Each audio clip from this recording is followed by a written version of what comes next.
Dans Jean 10, 10, Jésus a dit, je suis venu pour...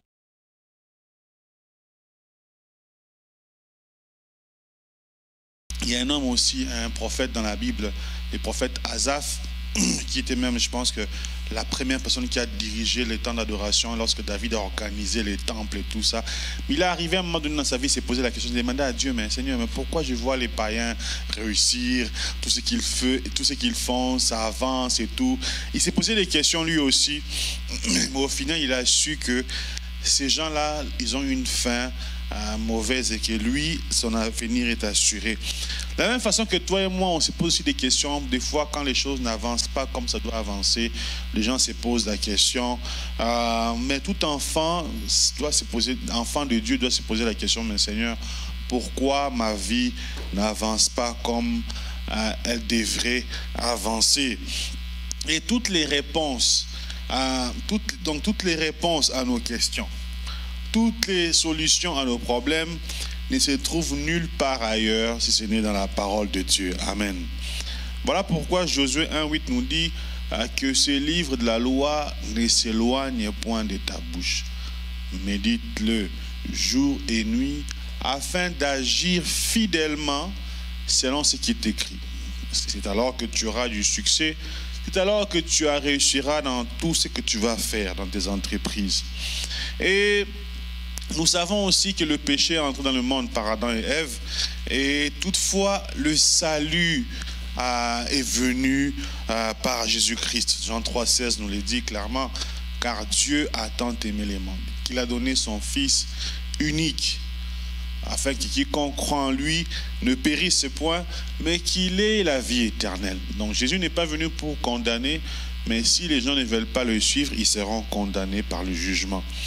Et donc nous allons voir ensemble, à la lumière de la parole de Dieu, quelques obstacles qui font que des fois dans la vie du croyant, nous ne puissions pas mener une vie abondante, être heureux.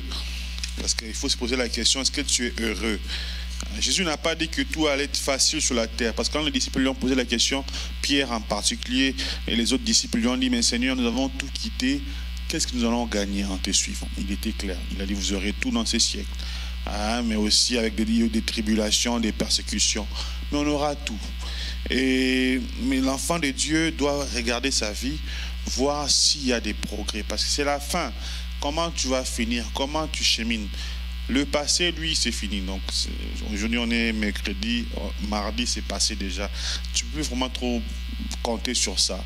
Là, tu as le présent et puis le futur.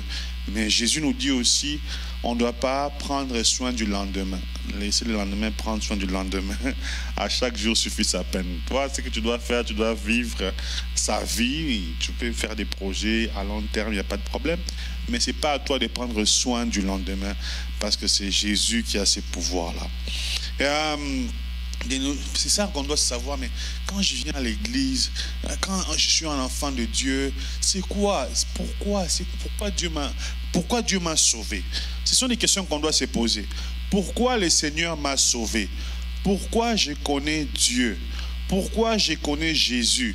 Pourquoi j'entends sa voix? Pourquoi tu dois savoir, nous devons savoir, bien-aimés, pourquoi Dieu nous a sauvés. Alléluia. Parce que sinon, on va commencer à venir à l'église. De nos jours, dans les églises, les gens pensent à construire des gros temples. On veut avoir la salle, notre salle, ça va être un grand temple et tout ça. C'est beau, c'est éclairé, c'est technologie, et puis on rend grâce à Dieu. Mais vous allez voir, dans la même église, il y a des gens qui sont même incapables de manger. Vous allez voir, dans la même église, il y a des gens qui sont incapables de s'habiller. Mais on a des projets énormes. Les gens sont là, ils sortent des concepts, la puissance. Il y a plein de choses qui se passent à l'église. Jésus lui-même, je pense qu'il pleurait quand il voit des choses qui se passent à l'église. Les gens, ils ont trop... le monde entre trop dans l'église et puis les gens veulent tellement faire des choses. On est là dans les réseaux sociaux. Mais bien aimé, ce soir, toi qui nous suis et toi qui es là, tu dois te poser la question, pourquoi le Seigneur m'a sauvé? Alléluia. Pourquoi Dieu t'a sauvé? Pourquoi je suis sauvé? Et Jésus dit clairement qu'il veut que nous puissions avoir une vie abondante. Il y a j'ai essayé de voir un peu, le thème c'est surmonte les obstacles qui t'empêchent de mener une vie abondante. Si vous regardez la définition du mot obstacle, c'est quoi? C'est empêchement, c'est sans empêchement. Un obstacle, c'est sans empêchement. La définition du mot obstacle, c'est ce qui t'empêche d'avancer. C'est ce qui s'oppose à la marche. C'est ça un obstacle. Je veux venir ici, il y a cette chair-là qui m'empêche d'aller tout droit. Qu'est-ce que je dois faire? Je dois faire un détour. Et tout ça pour avancer. Il y a le mot empêchement. Dans la Bible, c'est rendre tranquille. C'est tranquilliser quelqu'un. C'est les contenir. Donc, un empêchement, c'est ce qui s'oppose à la réalisation de quelque chose. C'est ce qui entrave, c'est la difficulté, ça un empêchement. Donc le thème c'est surmonte les obstacles. Donc c'est ce qui se passe devant toi, qui t'empêche d'avoir cette vie-là que Dieu a préparée pour toi. Et tu dois savoir aussi quel genre de vie Dieu a préparé pour toi. C'est ça aussi la question qu'on doit se poser. L'enfant de Dieu, rien n'est caché pour lui. Et la définition d'abondance dans la Bible, c'est un excédent. C'est une mesure, c'est un rang, c'est un besoin. Dans la roue, c'est une grande quantité. Dans la vie que Jésus veut pour nous, une vie en abondance, c'est une vie en grande quantité. Donc tu manges, si tu reçois du pain, mais toi tu en as deux. Tu reçois telle chose, la paix c'est en abondance. La joie c'est en abondance. Les situations en abondance. Donc l'espérance c'est en abondance. Donc c'est une vie meilleure que le Seigneur a pour nous. Mais si tu regardes la vie des gens, les enfants de Dieu en particulier, des fois, ils sont là dans la tête, beaucoup de situations, beaucoup de soucis, on pense beaucoup à la vie. Ma prière ce soir est que Dieu puisse t'éclairer, comme il m'a éclairé avant d'amener ces messages, que tu puisses comprendre quelle est sa pensée. Donc, première chose, lorsque nous voulons surmonter les obstacles qui nous empêchent de mener une vie abondante, il y a beaucoup de choses, mais j'ai épinglé quelques éléments que Dieu m'a mis à cœur. Première chose, c'est de comprendre ce que Jésus a fait pour nous. Amen. Jésus a fait tellement de choses pour nous et il continue de les faire. La Bible dit qu'il est assis à la droite du Père en ce moment et il intercède pour nous. Donc, c'est ça qui fait que toi et moi, on peut prier aujourd'hui. Parce que sans cette intercession-là, on serait tous restés chez nous à la maison. C'est cette intercession-là qui nous donne la force pour tenir.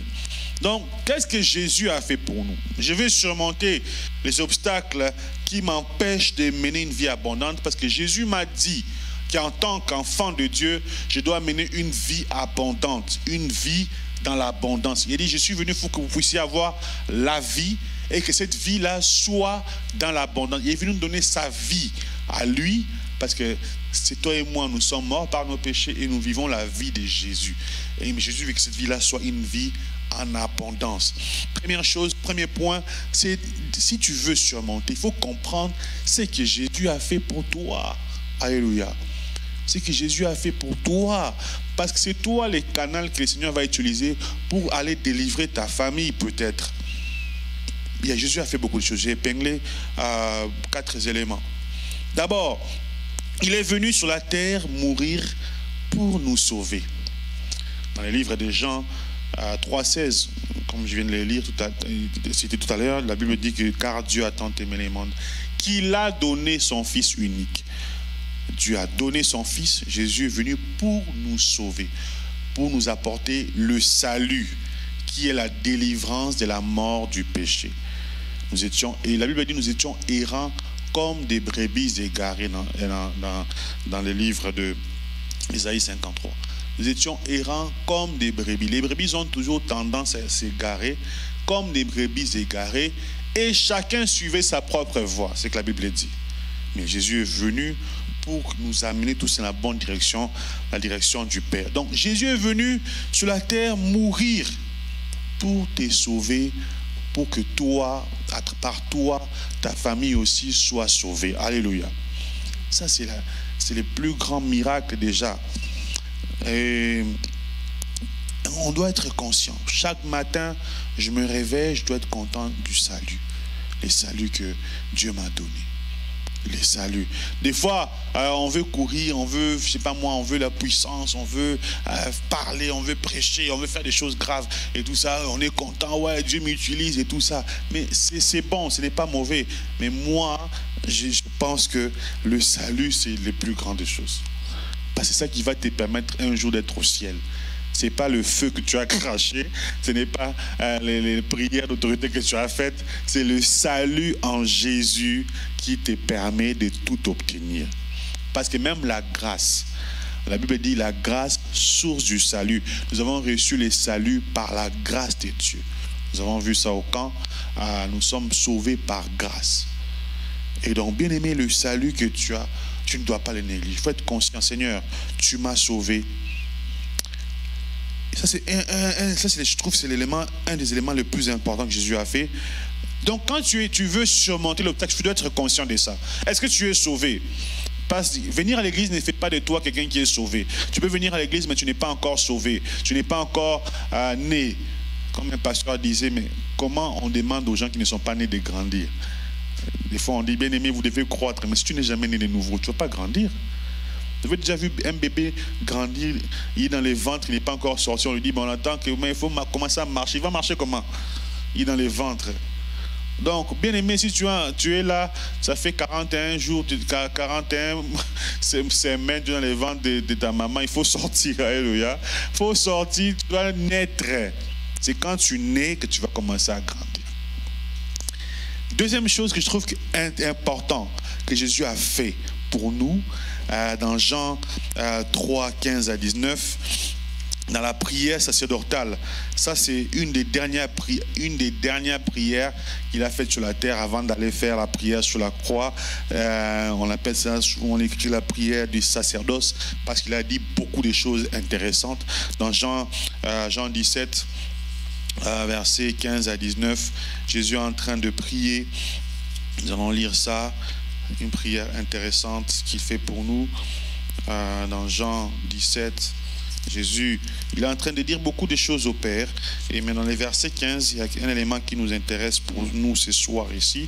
Il dit ceci, quand il priait, il dit, je ne te prie pas. Il parle des disciples, des gens qui allaient venir à travers les disciples comme toi, comme nous tous ici. Il dit, je ne te prie pas de les ôter du monde, mais de les préserver du mal. Ils ne sont pas du monde, comme moi je ne suis pas du monde. Sanctifie-les par ta vérité, ta parole est la vérité. Comme tu m'as envoyé dans le monde, je les ai aussi envoyés dans le monde. Et je me sanctifie moi-même pour eux, afin que eux aussi soient sanctifiés par la vérité. Amen. Donc, ce que Jésus a fait pour nous, dans sa prière sacerdotale, il a prié le Père, non pas de nous ôter du monde, mais de nous préserver du mal. Alléluia. Il faut qu'on soit conscient. Si on veut surmonter les obstacles, et nous allons voir dans d'autres points que je vais aborder, nous devons être conscients, le Seigneur m'a sauvé. Le Seigneur avait prié déjà pour moi, pour que le Père me préserve du mal. C'est-à-dire que tout ce que je peux rencontrer dans ma vie, tout ce que je peux faire comme face situation et tout ça, je peux toujours dire, Seigneur, souviens-toi dans ta parole, tu avais prié pour moi. C'est une promesse à rappeler au Seigneur. Souviens, tu fais des mauvais rêves, tu sens qu'on veut te faire du mal. Seigneur, souviens-toi, ces jours-là, tu avais prié, tu m'avais préservé du mal. Au nom de Jésus, tu as. Donc, ce qu'il a fait pour nous, il a demandé au Père de nous préserver du mal dans ce monde. Un autre élément que Jésus a fait, toujours lié au salut, il nous a délivrés de la puissance des ténèbres, du ténèbre. Colossiens 1, 12 à 14 dit ceci. Rendez grâce au Père qui vous a rendu capable d'avoir part à l'héritage des saints dans la lumière. D'abord, ce qu'il a fait pour nous, il nous rend capable d'avoir part à l'héritage. C'est-à-dire que nous aussi, on peut bénéficier de toutes les bonnes choses que Dieu donne à ses enfants. La guérison, la victoire, la percée, la délivrance. Tout ce qui est bonne chose, c'est-à-dire que comme nous sommes des héritiers, nous avons part aussi, qui nous a délivrés de la puissance ou bien du pouvoir des ténèbres et nous a transportés dans le royaume du Fils de son amour. C'est-à-dire, ici, dans un premier temps, on regarde ces textes, c'est que Jésus il a fait en sorte que si toi, tu veux rester sous la puissance des ténèbres, c'est toi. C'est toi qui veux rester là-bas, parce que tu as déjà reçu le pouvoir. C'est comme si tu es dans un endroit où il y a je sais pas moi, il y a un lion et tout ça. Et puis le lion voulait t'attaquer, et puis les maîtres du lion, il a neutralisé. Il lui dit maintenant, vas-y, pars. Toi, qu'est-ce que tu fais? Tu as peur. Lui te dit, non, vas-y, je les contrôle, pars. Mais toi, tu ne sors pas. En ce moment-là, c'est toi qui es sous le pouvoir de la peur. Parce que lui, qui est censé contrôler les lions, il te dit, mais vas-y. Et si toi, tu n'avances pas, c'est toi. C'est comme ça. Donc, il nous a délivrés de la puissance des ténèbres. C'est-à-dire que, de la même façon que le maître est là qui garde le lion, te dit, avance. Mais toi, tu as peur parce que tu penses que si tu avances, le lion va t'aimer. Mais lui, il te rassure qu'il ne va pas te suivre, vas-y.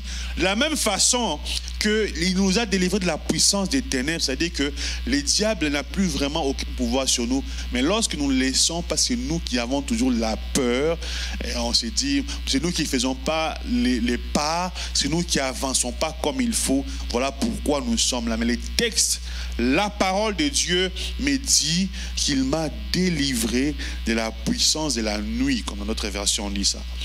Et il ne m'a pas laissé là. Elle lui dit, et nous a transportés dans le royaume du Fils de son amour. C'est-à-dire nous vivons dans l'esprit, par l'esprit de Dieu, en qui nous avons la rédemption, c'est-à-dire il nous a rachetés de la servitude. On devait être esclave du péché, esclave de l'échec, esclave de toutes sortes de situations, de la drogue, de l'alcool, mais lui, il a payé le prix. Il nous a rachetés, la rédemption. Il a pris un prix de rachat. Il a pris, il dit, moi je paye pour lui qu'il soit libre. Et nous avons aussi la rémission des péchés, c'est-à-dire qu'on peut obtenir le pardon des péchés. La dernière fois, j'ai parlé de la communion. Tout ça est lié à la communion. Quand tu es en communion, quand tu te confesses, Dieu te pardonne. Donc, bien aimé, tu comprends par là que le Seigneur t'a délivré. Si toi, tu es délivré, c'est-à-dire que tu deviens l'instrument qui va apporter cette même façon de faire. C'est une bonne nouvelle dans ta famille. Il a fait beaucoup de choses. Et un autre élément qui est intéressant, toujours lié au salut, Jésus a désarmé les royaumes des ténèbres. Et il a effacé l'acte dont les ordonnances nous condamnaient. Dans Colossiens 2, 13 à 15, il dit ceci. Vous qui étiez spirituellement morts par vos offenses et par l'incirconcision de votre chair, il vous a rendu la vie avec lui, en nous faisant grâce pour toutes nos offenses. Il a effacé l'acte dont les ordonnances nous condamnaient et qui subsistait contre nous. Il a détruit en les clouant à la croix. Première partie de ce texte ici, nous voyons une chose qui est très importante, que autrefois nous étions des pécheurs. Mais quand nous sommes venus en Christ, tout change. J'étais mort spirituellement, mais j'ai reçu une nouvelle vie. La vie en Jésus. Je suis sauvé, je suis né de nouveau. C'est-à-dire que, après, ensuite on dit ici, il a effacé l'acte dont les ordonnances nous condamnaient. Chaque manquement qu'on avait face à la loi de Dieu, l'ennemi en profitait pour nous acculer par rapport à cela. Le Seigneur a tout. Et il a désarmé les pouvoirs spirituels. La Bible dit, donc dès qu'il a fait ça, il a cloué cette ordonnance à la croix. Comme j'ai toujours dit ici, l'ordonnance c'est quelque chose qu'on te dit, tu vas prendre la cure pendant 14 jours. Tu as la malaria, tu as des grippes, je ne sais pas quoi, on te donne l'antibiotique pendant 14 jours. C'est-à-dire que si toi et moi, bien-aimés, on avait dit dans les ténèbres que toi, tu ne vas jamais finir l'école, Jésus, lorsqu'il est venu, il a effacé cet acte-là, cette ordonnance-là. C'est-à-dire que ça ne s'applique plus pour toi. Si tu étais voué à quelqu'un de l'échec, quelqu'un qui est toujours à la queue et tout ça, Jésus est venu, bien-aimé, toi qui me suis, Jésus est venu pour te délivrer. La Bible dit il a effacé. La Bible n'a pas dit qu'il a raturé. Si vous lisez la parole de Dieu, on n'a pas dit qu'il a raturé ou bien il a effacé. Alléluia. Il a effacé. C'est-à-dire que quand on prend l'ordonnance, on ne voit plus ton nom, on ne voit plus rien. Il a effacé cet axe-là. Et il ne s'arrête pas là. Le texte nous dit dans verset 15, c'est ainsi que, la Bible dans lui second dit, il a dépouillé. Parce qu'il y a des démons, il y a des forces de ténèbres, dont certaines sont des dominations, d'autres sont des autorités. Comment ils sont regroupés dans le monde des ténèbres là-bas. Comme on voit ici, maire, député, eux aussi, ils ont une organisation.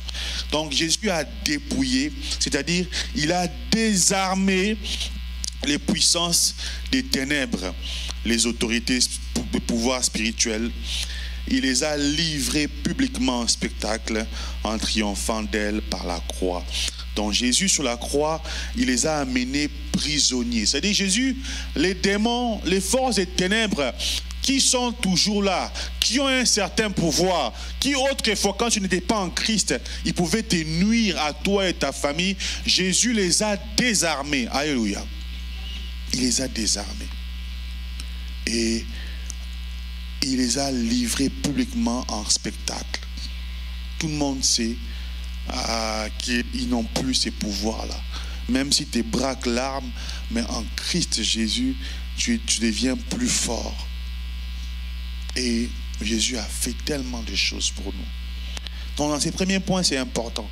Que toi-même, bien-aimé, ce soir, toi qui es à la maison, toi qui es ici, d'aller comprendre, mais qu'est-ce que Jésus a fait pour moi? Qu'est-ce que le Seigneur a accompli pour moi? D'être conscient. Parce que si tu n'es pas conscient de ce que le Seigneur a fait pour toi, tout le reste, c'est rien. Alléluia. Tu vas faire des prières qui ne vont aboutir à rien, qui vont aller nulle part. Tu n'auras pas une foi ferme. Tu ne pourras rien faire parce que tu n'as aucune assurance. Tu n'as aucun gage. Mais un enfant de Dieu qui veut surmonter les obstacles qui l'empêchent d'amener une vie abondante, il doit comprendre que c'est lui qui donne la vie abondante. C'est lui qui a promis. Parce que c'est une promesse, cette vie abondante. Tu dois comprendre qu'est-ce qu'il a fait pour toi. Alléluia. Parce que tu ne comprends pas ça, on peut te faire douter. Comme on avait fait douter Ève et puis Adam et tout ça dans le jardin. Est-ce que Dieu a réellement dit? Est-ce que tu es sûr qu'on a payé pour toi complètement les frais? Oui, mais je pense qu'on avait payé. Non, j'ai toujours témoigné ici. Le jour où j'ai eu mon poste actuel, là, quand la gestionnaire m'a appelé, Théophile, je peux te parler? J'ai dit oui. J'ai vu ton avis de terrain et tout ça pour les postes. Est-ce que tu es intéressé à ces postes-là? J'ai dit oui. Est-ce que c'est quelque chose que tu aimes? Oui, c'est quelque chose que j'aime. J'aime ça. Ah ouais, ah bon? Est-ce que tu es intéressé à commencer à travailler? Oui. Quand? Aujourd'hui. Il a dit, hein?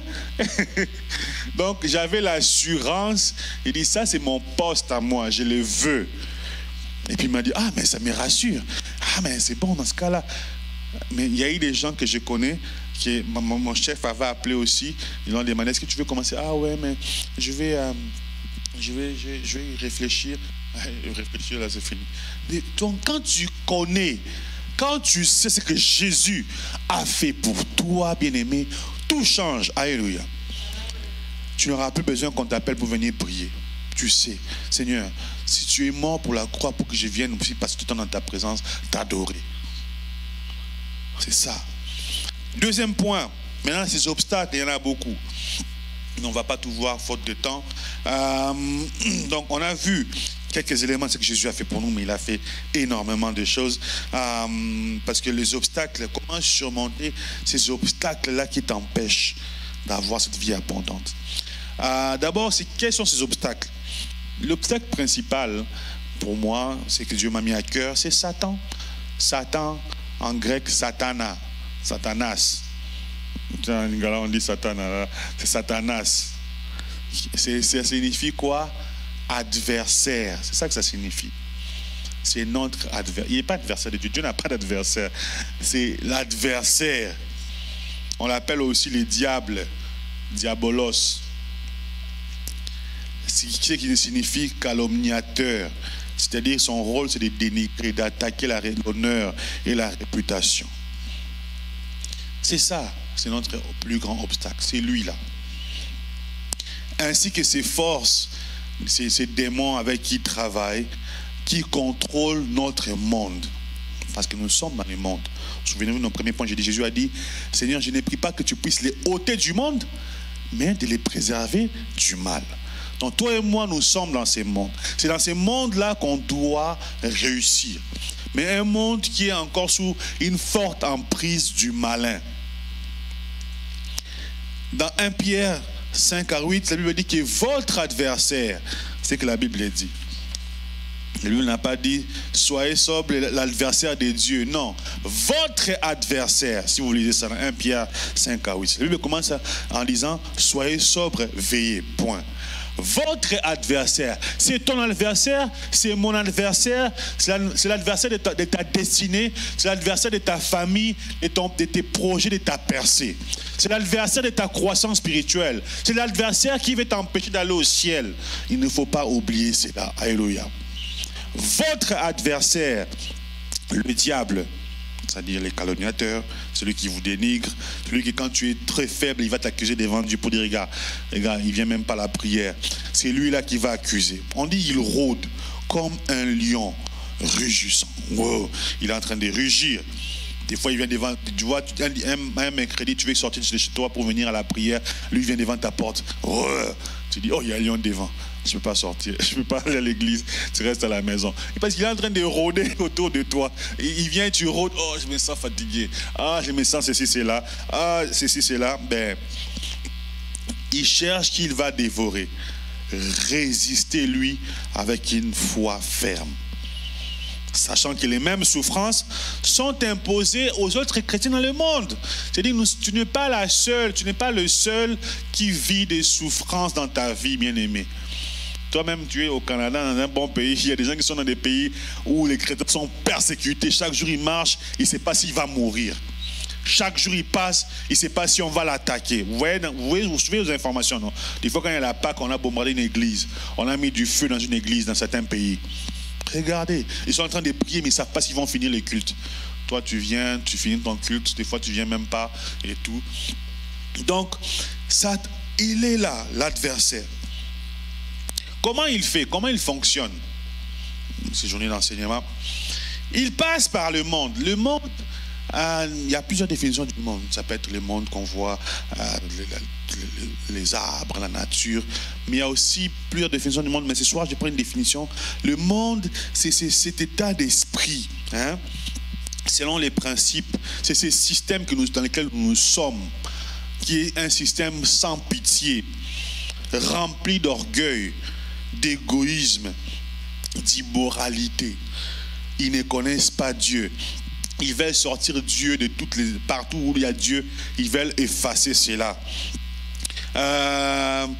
C'est ce système qui désobéit à Dieu. C'est ça le monde, le système dans lequel nous sommes actuellement. Dans Éphésiens 2, 1 à 3, la Bible dit ceci: vous étiez morts par vos offenses et par vos péchés, dans lesquels vous marchiez autrefois selon le train de ces mondes, selon le prince de la puissance de l'air, de l'esprit qui agit maintenant dans les fils de la rébellion. Nous tous aussi, nous étions de leur nombre et nous vivions autrefois selon les convoitises de notre chair, accomplissant les volontés de la chair et de nos pensées, et nous étions par nature des enfants de colère comme les autres. Donc dans le monde, les gens vivent dans la chair, ils font n'importe quoi, ils n'ont pas de retenue et tout ça, ils sont contre Dieu.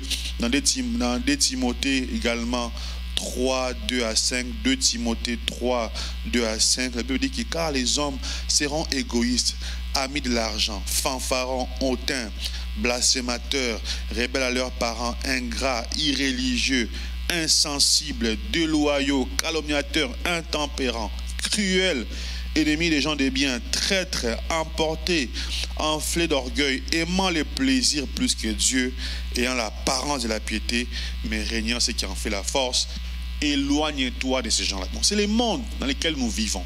Un système fait, tout est fait pour t'éloigner de la présence de Dieu. Alléluia. Et toi et moi, nous sommes dans ce monde-là. C'est dans ce monde-là que toi, tu es enfant de Dieu. Un monde qui ne t'aime pas. Un monde qui ne veut pas de ceux qui sont en Christ. Il ne veut pas les faire progresser. Mais le Seigneur a dit, j'ai vaincu le monde.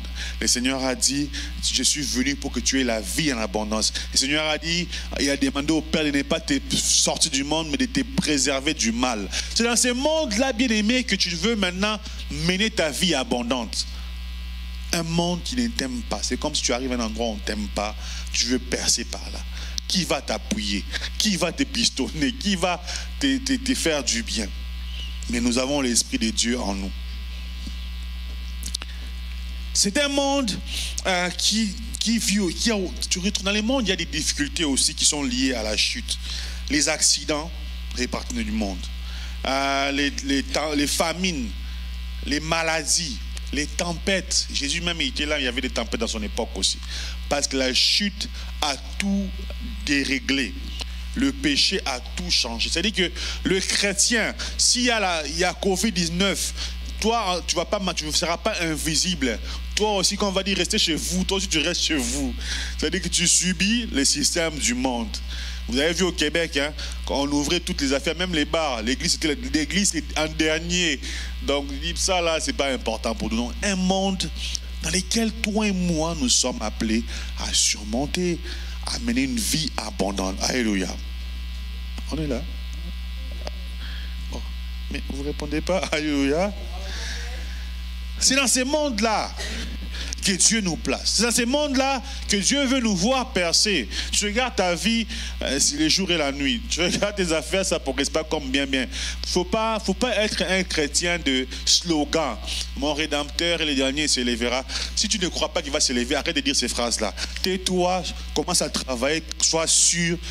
Parce que tu vas commencer à dire ça, les derniers, il ne va pas s'élever. Oui, il ne faut pas être dans les slogans. Non, qui croit qu'il peut avancer? Alléluia. Mais pourquoi tu lèves ta main? Est-ce que tu crois vraiment que tu peux avancer? Il ne faut pas que ce soit des slogans. Il faut que tu crois que oui, Seigneur, je veux avancer dans ta présence. Donc, ce monde-là, c'est un monde sans pitié. Pour preuve, vous allez voir qu'il y a des gens qui sont des milliardaires, qui ont beaucoup d'argent. Il y a des gens qui n'ont rien. Vous allez voir qu'on met des budgets, des milliards pour des guerres, créer des armes pour tuer des gens. Hein? On dépasse des milliards pour tuer des gens. On te coupe toi-même. Pour tuer les gens, on prend aussi l'argent que toi-même tu as travaillé. On te coupe les impôts, on met ça et puis ça va tuer du monde. Il y a des gens qui manquent. Tu vas voir toi-même aussi, étant enfant de Dieu, tu n'as pas un cœur pour soutenir les pauvres. Quand tu as ton argent, tu penses à faire des Uber Eats. Quand tu as ton argent, tu penses à commander tes baskets. Quand tu as ton argent, tu penses seulement à toi. Alléluia. Tu n'es en rien différent des gens de ce monde-là. Parce que la Bible nous dit, il n'est pas seulement faire du bien à ceux qui sont proches de nous, mais aux autres aussi. Alléluia. C'est ça, c'est comme ça que tu vas avoir la vie en abondance. Parce que comment Dieu va te rendre abondant quand il voit que toi aussi tu ne respectes pas les principes? Peut-être que tu n'as pas encore des milliards, tu dis, mais eux ils ont des milliards, mais moi juste un peu. Non! Avec le peu là, tu dois aussi faire du bien à ceux qui en manquent. Ce sont les principes de Dieu. Ces milliardaires-là, qui en ont beaucoup là, s'ils ne partagent pas, vous allez voir, ils font des dons dans les affaires des pauvres. Bien sûr, c'est pour sauver l'impôt. Mais ils font quand même des dons. Au final, ils reçoivent toujours. Vous n'avez jamais remarqué ça? Ils en ont toujours. Parce qu'eux-mêmes, ils appliquent les principes de Dieu. Mais les enfants de Dieu même, ils n'appliquent pas les principes. Et Dieu, dans ses principes, même un sorcier, s'il applique le principe de s'aimer, il va récolter. Mais ça ne veut pas dire, c'est ça. Donc, les obstacles, le monde vient souvent nous façonner. Nous devenons nous aussi égoïstes. J'ai pris que ce soir que l'égoïsme aille loin de toi. Parce que ce sont les principes. Des fois, on s'époumonne en priant, on n'a rien. Parce que on n'applique pas les principes de Dieu. Seigneur, ah non, mais moi, c'est parce que je n'ai pas. Mais Dieu voit que le peu là. Souvenez-vous de la pauvre femme veuve. Vous connaissez l'histoire de la pauvre veuve, hein? Les gens donnaient. Jésus a dit, ceux-là qui donnent parce qu'ils en ont beaucoup, ils donnent leur superflu.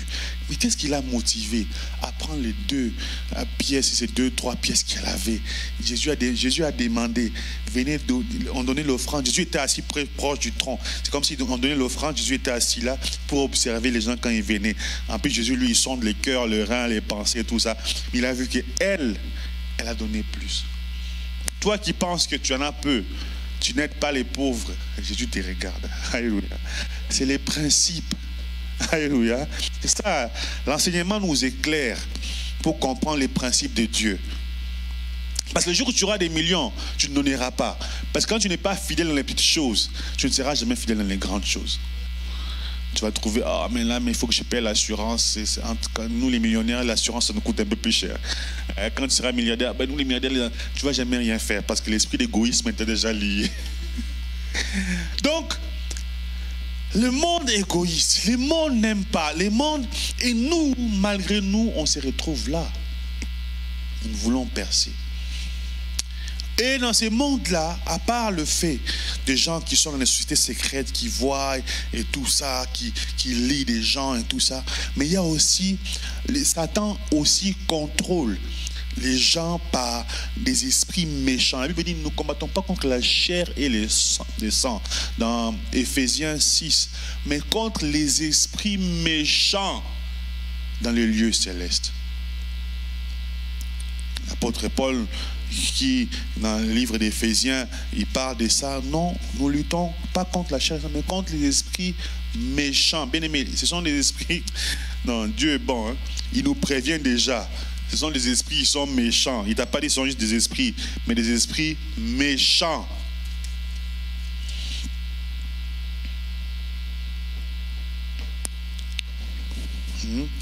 Contre les autorités.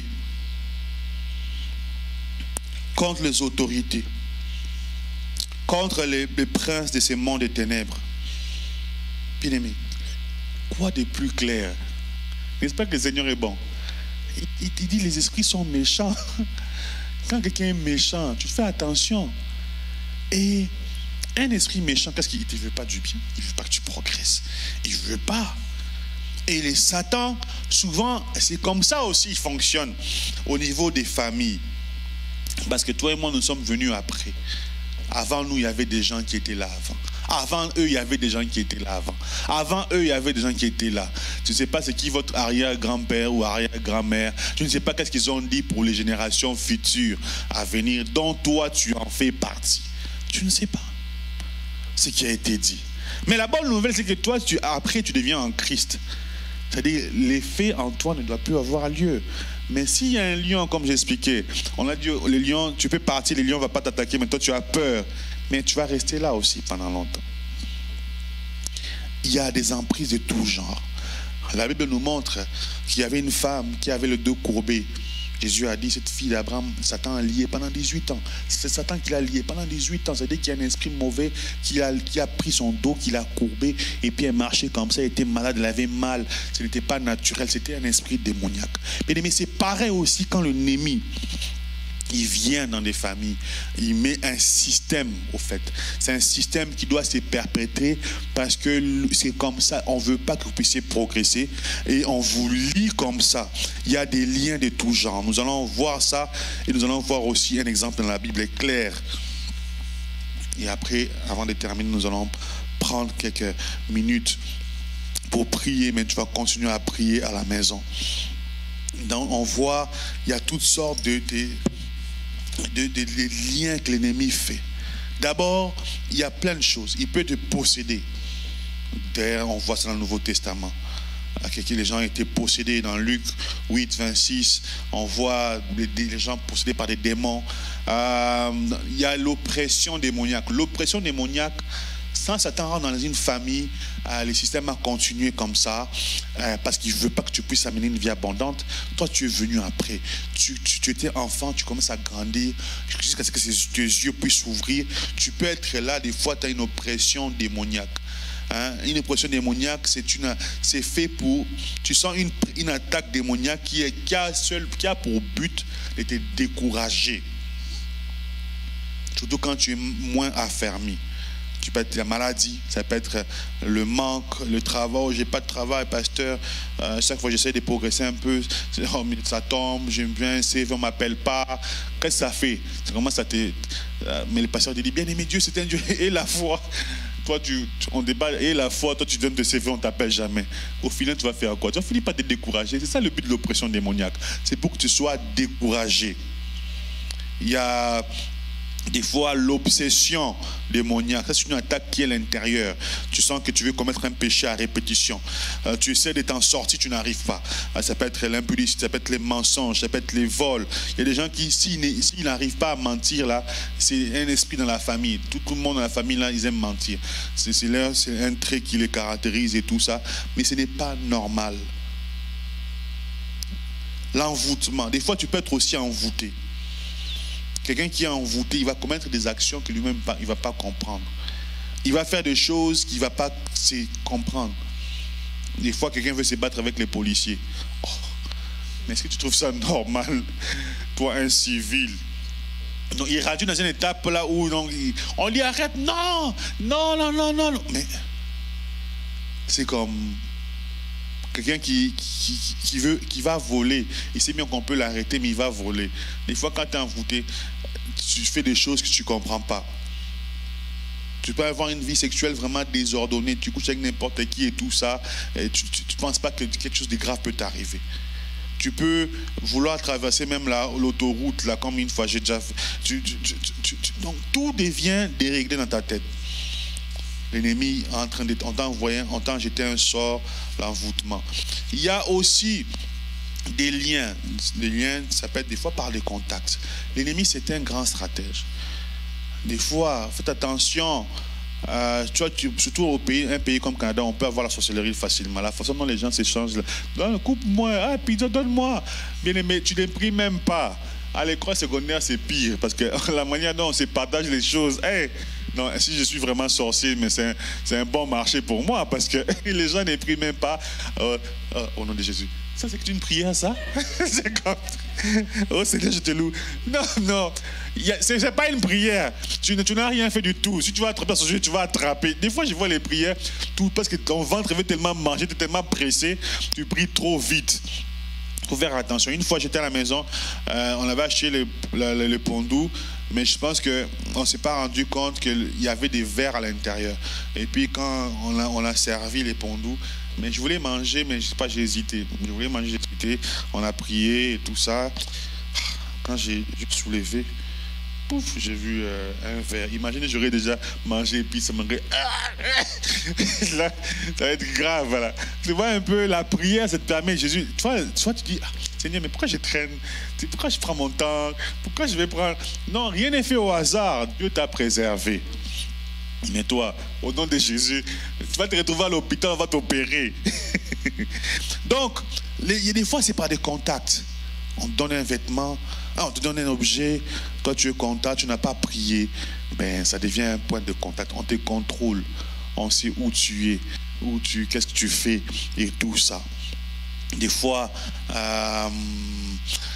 donc les liens, il y a des liens comme ça par contact, il y a des liens par sexualité, il y a des liens par des sortes de cérémonies. Faites attention, vous allez à un endroit, on vous dit, hey, répétez, tout le monde, hey, tu vas dans une fête que tu ne connais pas, on répète là-bas, hey, toi si tu répètes, hey.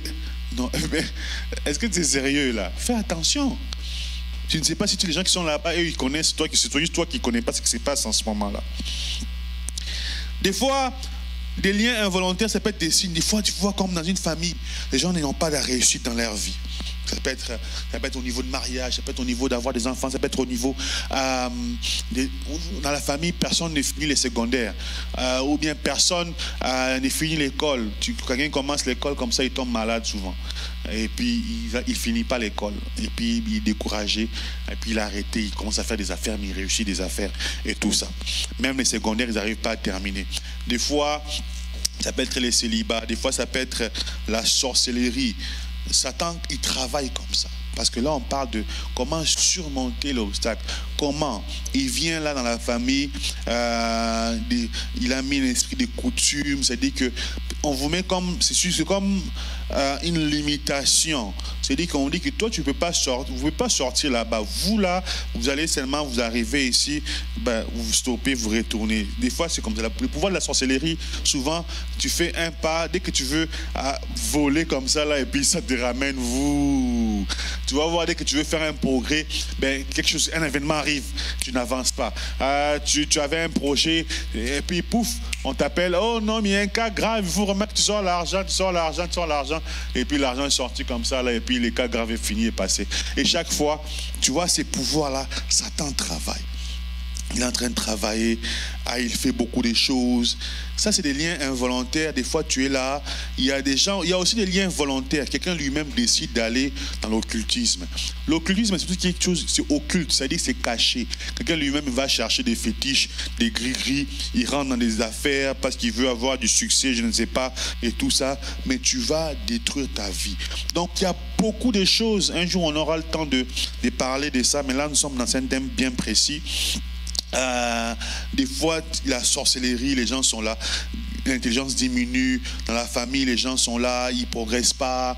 Dès que vous voulez faire un progrès spirituel, vous voyez que vraiment, vous ne progressez pas comme il faut. Tu vois que ta vie, tu ne progresses pas comme il faut. Dans un pays comme le Canada où tu es censé percer, chaque fois que vous essayez, ça ne marche pas vraiment comme il faut. Il faut se révolter. Il faut dire, Seigneur, j'aimerais être là où tu voulais que je sois, où Dieu a voulu pour que tu sois en ce jour, le 6 septembre. Ta destinée, est-ce que tu marches vraiment dans ta destinée? Est-ce que tu es là où Dieu voulait que tu sois en cette date? Est-ce que tu vois ce que Dieu voulait que tu puisses posséder dans cette date? Parce que l'ennemi, son rôle, c'est aussi de retarder les choses que tu dois toucher, tu les touches pas. Mais on va te voir en train de chanter. La chanson là, je sais qui je suis. Je marche dans la destinée. Tu ne marches pas. Tu es sur place. Il ne faut pas chanter des chansons. Je t'empêche pas de chanter les louanges de Dieu. C'est bon. Des fois, il y a la sorcellerie, quelqu'un a des troubles de mémoire exagérés. Des mensonges, la gourmandise. Il y a des gens qui mangent, c'est des plus normal. Des fois, c'est lié à la sorcellerie. Ils ont dit que lui, s'il mange, il faut que la nourriture soit même dans son nez. Parce que tellement qu'il mange, là, ça devient... Il y a manger et manger. Quand ça devient... non, il faut dire, non, je pense que je ne suis pas normal. Va prier. Les liens de coutume. On est liés là-bas. L'idolâtrie, la magie. On va lire tes mains et tout ça, tu ne sais pas. Donc, il y a plein de choses. On aura la chance de voir ça dans la lumière des Écritures. Mais c'est quelques éléments que Dieu m'a mis à cœur de partager avec toi. Des fois, c'est comme ça. On vient dans la famille, on vous vole la vie des prières. Dans la famille, on ne prie pas. Parce que dans une famille où on ne prie pas, il y aura toujours des problèmes. Dans une famille où on ne prie pas comme il faut, il y aura toujours des problèmes. Parce que qu'est-ce qui va faire en sorte que vous puissiez vous redresser? C'est la prière. On vient, on vole la vie des prières. Il y a le manque de progression et tout ça. C'est comme ça que Satan fonctionne. Maintenant, troisième point. Et puis, ce qu'il fait, ça devient comme normal. Il t'amène à voir tout ça comme normal. Tu vois qu'il n'y a pas de progrès, il n'y a pas de choses, c'est tout ça normal. Ah, mais moi, chaque fois que j'ai l'argent, des fois, il y a des problèmes dans la famille. Ouais, je sors l'argent et tout ça. Tu sors l'argent, non comme ça. Ah non, mais moi, c'est ça, mais je suis en train de faire des projets. Qu'est-ce que tu fais? Ah, je ne sais pas vraiment ce que je dois faire, mais je suis en train de regarder là. Mais bien aimé, tu ne progresses pas. Tu fais du surplace. Toutes les réponses à nos questions, toutes les solutions à nos problèmes ne sont nulle part ailleurs, comme je l'ai dit au début, mais c'est dans la parole de Dieu. Alléluia. C'est dans la parole de Dieu les réponses. Qu'est-ce qu'il faut faire maintenant? Troisième point. Les chrétiens vivent dans ce monde, mais Romains 12, 1 à 2 nous dit, ce texte qu'on lit toujours, on ne doit pas se conformer au siècle présent. Je ne dois pas faire les choses à la manière du monde. Je ne dois pas chercher l'argent comme le monde. Dans quel but? Mais je dois chercher parce que c'est la volonté de Dieu que je puisse prospérer. Ce qu'on doit faire, il n'y a pas de nouveauté, c'est prier et revêtir toutes les armes de Dieu. Bien aimé, faut te réveiller et dire, non, ce n'est pas normal. Seigneur, ce n'est pas normal. Ce n'est pas normal. Comment je peux être là, toujours dans la même situation? Ce n'est pas normal. Il faut réagir. Il ne faut pas dire, j'ai mon temps. Jackson, quand on jouait la dernière finale qu'on a joué là, on a commencé les matchs 2-0, on est en train de perdre. On ne peut pas dire, on est guys, ce n'est pas normal, on ne peut pas, on doit réagir. À la mi-temps, on doit réagir. On est revenu, pouf, 2-1, pouf, 2-2. Pouf, 3-2, 4-2. On a réagi. On avait 2 buts. Mais c'est comme si toi, tu as déjà reçu 2 buts. Des fois, on est venu dans des matchs, on était arrivé comme ça, on est venu en retard. Hey, gars, c'est combien? 3-0. Wow, 3-0. On est en train de perdre. Donc, ça dit qu'on rentre dans l'énergie, demandez à Jason, on rentre dans une énergie là où on veut gagner. Au pire, on doit faire au moins un match nul. Et à la fin, on a fait des matchs nuls. On s'est dit, mais gars, si on était venu avant, on allait peut-être gagner ces matchs-là. On n'a pas... Donc, on a mis le 100, plus que 100%. Mais réveille-toi, dis-toi, Seigneur, ce n'est pas normal. Ce n'est pas normal. Alléluia. Parce que si tu es dans la normalité, parce que la vie chrétienne, ce n'est pas une vie normale. C'est une vie surnaturelle. Ce n'est pas naturel, elle est surnaturelle. Et la Bible dit dans le livre de Josué, plutôt de Job 22, il dit, à tes résolutions répondra le succès. C'est que toi, tu vas décider, c'est ce que Dieu va faire, aussi longtemps que c'est dans sa volonté. Tu ne peux pas être là en train de pleurer, ah ouais, mais... non. Même Dieu lui-même est égal, il peut même donner une gifle spirituelle parce qu'il dit, mais c'est quoi ça? C'est comme les parents quand l'enfant commence à faire trop d'enfanterie. Là. À un moment donné, on se fâche et puis tout ça. Prie, rêver, faut te révolter. Seigneur, non, trop c'est trop. J'étais dans une église là, ils font une prière, trop c'est trop. Donc, ça veut dire que cette prière-là, quand ils sont en train de chasser les diables, mais si tu es toi qui faisais les sorcelleries, mais tu vas voir le feu, le niveau de feu qu'ils envoient là. Parce que c'est trop. Il y en a marre, si on peut dire ça comme ça. Prie et rêvez toutes les armes de Dieu. Connais ta position. C'est quoi ton identité? Qui es-tu? Qui es-tu, bien-aimé? Quelle est ta position? La Bible dit que nous sommes assis à la droite, nous sommes assis en Christ, dans les lieux célestes. Et Christ, lui, il est à Dieu, il est assis à la droite du Père. Il intercède pour nous. C'est-à-dire qu'il prie pour nous. Bien-aimé, Jésus prie pour toi. Quelle assurance! Quelle assurance de savoir.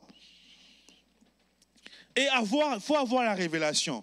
Jérémie 33, 3, la Bible dit... Jérémie était en prison. On va lire ces textes-là. Des fois, on les répète seulement vite là, mais on va lire ça au premier verset. Vous allez comprendre pourquoi j'ai dit de lire ça au premier verset. On dit ceci. Jérémie 33. La parole de l'Éternel fut adressée à Jérémie une seconde fois en ces mots, pendant qu'il était il était où? Enfermé dans la cour de la prison. Ainsi parle l'Éternel qui fait ces choses. L'Éternel qui les conçoit et les exécute, lui dont le nom est l'Éternel, invoque-moi et je te répondrai. Il ne répond pas seulement, hein? Suivez encore. Et je t'annoncerai quoi? Des grandes choses, des choses cachées. Tu l'invoques, il te répond et il t'annonce des grandes choses, des choses cachées que tu ne connais pas. C'est ça, j'aime bien ces textes-là parce que souvent on lit seulement Jérémie 33, mais moi j'aime bien lire les premiers versets parce qu'il est enfermé, il est en prison, il est dans un endroit comme le désespoir et Dieu lui dit invoque-moi.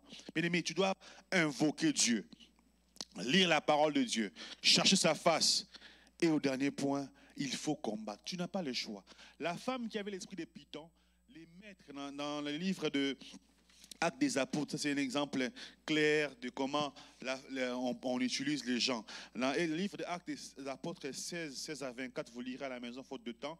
La femme, ça dit que ces gens-là l'utilisaient, elle faisait la divination. Elle pouvait dire, moi je vois que Paul c'était un vrai serviteur de Dieu. Mais elle a été utilisée dans la sorcellerie, dans la magie, dans la divination. On l'utilisait son énergie, ses capacités. C'est comme ça aussi, les diables, des fois, ils travaillent dans les familles et tout ça. Quelqu'un d'autre est bien, mais vous êtes en train de souffrir. Et ça, c'est un exemple concret dans la parole de Dieu. Il y en a plein comme ça, mais j'ai pris cet exemple-là. Et bien aimé, lorsque Paul l'a délivré, il y a eu des représailles. Mais ce n'est pas grave ça, parce que une fois tu comprends la situation, bien aimé, il faut te révolter. Il faut combattre. Jésus, l'apôtre Paul et Silas, dans la prison, ils ont commencé à faire une louange à minuit. À minuit, ils ont commencé. Quelle louange, j'imagine. Les deux seulement. Il n'y avait pas de micros. Il n'y avait pas de guitares. Il n'y avait pas de drums. Il y avait pas... Des fois, on vient à l'église, les gens, s'il n'y a pas d'instruments, ils sont comme là, ils tapent pas les mains et tout ça. Mais Paul et Silas, il n'y avait pas de micros sans fil. Alléluia. C'était leur voix et leurs mains. Il faut qu'on lise bien ce texte-là. Hein. Quand ils ont commencé à louer, il n'y avait pas d'instruments, pas de piano, pas de guitare basse, rien. En prison, les deux, avec leur voix et leurs mains, ils ont commencé à chanter les louanges. Et cette louange-là a fait trembler une prison. Waouh, quelle foi! Dans Luc 10, 19, Jésus a dit, je vous donne le pouvoir de marcher sur les scorpions et les serpents. Moi, ces textes-là m'intriguent. Pourquoi? Jésus dit, mais on va marcher sur les scorpions. Comment tu marches sur un serpent? Il n'a pas dit, je vous donne le pouvoir d'écraser la tête, hein, dans ces textes-là. Le pouvoir de marcher sur les scorpions, hein, des animaux qui ont des venins comme ça, là. Les deux sont des trucs venimeux et tout ça, qui ont des venins. Mais Jésus dit que je vous donne le pouvoir de marcher sur le scorpion et les serpents. Il ajoute sur toute la... Donc il a commencé par les choses dangereuses et puis il a étalé dans le danger extrême. Parce qu'il a dit les serpents, les scorpions, les serpents et sur toute la puissance de l'ennemi. Et rien ne pourra vous nuire. L'assurance, c'est parce que lui est avec nous. Donc ça dit, bien aimé, tu as tout ça. Et la muraille de Jéricho, il est tombé. Ça dit que toutes les solutions, les réponses sont dans la parole de Dieu. Mais toi et moi, nous allons nous lever, prendre ces 5 minutes pour prier. Tu vas prier, révolte-toi, bien-aimé. Révolte-toi. Dis-toi, Seigneur, je vais finir je vais rentrer en 2024 encore comme ça, avec les mêmes slogans. Ah, c'est mon vraie année. Alléluia. Parce que sinon, tu vas être découragé. Tu vas rentrer et tout ça, mais ce n'est pas ce que Dieu veut. Nous allons lever nos voix. Nous allons demander au Seigneur de nous équiper. Et par après, tu vas prendre l'autorité contre tout ce que l'ennemi fait pour t'empêcher de te révolter. Toutes ces choses, ça peut être des distractions, ça peut être je ne sais pas, tout ce qui t'empêche de te révolter pour bénéficier de cette vie abondante, tu vas l'écarter. Prions au nom de Jésus. Père, merci Seigneur notre Dieu. Tu es mort sur la croix pour nous. Tu es mort pour nos péchés, ô Dieu de gloire. Seigneur, tu es venu pour que nous puissions avoir la vie en abondante, notre Dieu. Père, dans le nom de Jésus, Yahweh, j'écarte, j'éloigne tout ce qui empêche mon frère, ma soeur présents ici, ceux qui sont en ligne, notre Dieu, tout ce qui les empêche, oh Dieu de gloire, de mener cette vie abondante, dans le nom puissant de Jésus. Si c'est la fatigue, si c'est la lourdeur, si c'est le découragement, si c'est n'importe quoi, je ne sais pas, mon Dieu, je prie, oh Dieu de gloire, ce soir, dans le nom de Jésus, dans le nom de Jésus, dans le nom de Jésus. Seigneur, éloigne de nous les chaînes, les liens. Oh, que ce soit une soirée de délivrance, une soirée, Père de gloire, notre Dieu, où les yeux vont s'ouvrir, où les écailles vont tomber. Dans le nom de Jésus, prie. Papa, dans le nom de Jésus, dans le nom de Jésus, dans le nom de Jésus, dans le nom de Jésus, tout ce qui empêche tes enfants, oh Dieu de gloire, Papa, de progresser, tout ce qui empêche tes enfants, oh Dieu de gloire, Papa, de progresser, tout ce qui empêche tes enfants, Père de gloire, oh Dieu de gloire, Papa, d'aller loin, je les fais tomber, dans le nom de Jésus, dans le nom de Jésus. Dans le nom de Jésus, dans le nom de Jésus, dans le nom de Jésus, dans le nom de Jésus, dans le nom de Jésus, dans le nom de Jésus, dans le nom de Jésus. Dans le nom de Jésus, dans le nom de Jésus, Yahweh, tout esprit de sorcellerie, d'envoûtement, d'aveuglement, de voile, oh Dieu, qui nous empêche, notre Dieu, de comprendre la réalité. au sein des familles, ô Dieu de gloire, pour sortir de ces pièges, de ces liens. Je le fais tomber dans le nom de Jésus, dans le nom de Jésus. Papa, lève-toi, papa, lève-toi, papa, lève-toi, papa, lève-toi, papa, lève-toi, papa, lève-toi, dans le nom de Jésus, dans le nom de Jésus, dans le nom de Jésus, dans le nom de Jésus, dans le nom de Jésus, dans le nom de Jésus, dans le nom de Jésus. Oh Père de gloire, merci Seigneur pour ta grâce, merci Seigneur pour ta miséricorde, merci pour ta bonté, dans le nom de Jésus, dans le nom de Jésus, dans le nom de Jésus. Oui, prions et recommandons notre retour à la maison entre les mains du Seigneur. Père, merci, Seigneur notre Dieu, pour ce temps passé dans ta présence, ô Roi. Merci, Seigneur notre Roi, pour ta miséricorde. Seigneur, merci de nous éclairer. Seigneur, merci d'avoir permis à chacun de nous de quitter sa maison et venir en ces lieux pour prier, pour entendre ta parole, ô Dieu. Père, éclaire-nous. Père, réveille notre mémoire. Père, notre Dieu, aide-nous à nous approcher de toi davantage. Que cette nuit soit une nuit, Père de gloire, de percée, une nuit, Père de gloire, de révolte. Père de gloire, qu'à partir de ces jours, notre Dieu, la révolte sonne, notre Dieu. Que nous puissions, notre Dieu, Shekaba, le Yamoura, Shikaba, Papa, Yahweh, travailler et mener la vie abondante que tu as préparée pour nous. Dans le nom puissant de Jésus, nous avons ainsi prié. Nous allons demander à l'apôtre de faire la bénédiction pour nous. Père, nous bénissons ton nom pour ce temps merveilleux passé devant ta face, pour le message de l'avancement et vivre à ta grandeur. Bénis ton serviteur qui a apporté la parole. Et chaque auditeur aussi. Je crois, Seigneur, que la parole a ajouté un plus dans notre vie. Reçois l'honneur, Seigneur, parce que tu le mérites. Nous voulons partir, rentre avec nous. Une fois dans nos demeures, nous saurons te bénir. Nous avons ainsi prié pour ton honneur, au nom de Jésus. Amen. Que Dieu nous bénisse. Apportons nos offrandes. Bonne soirée. Saluons-nous.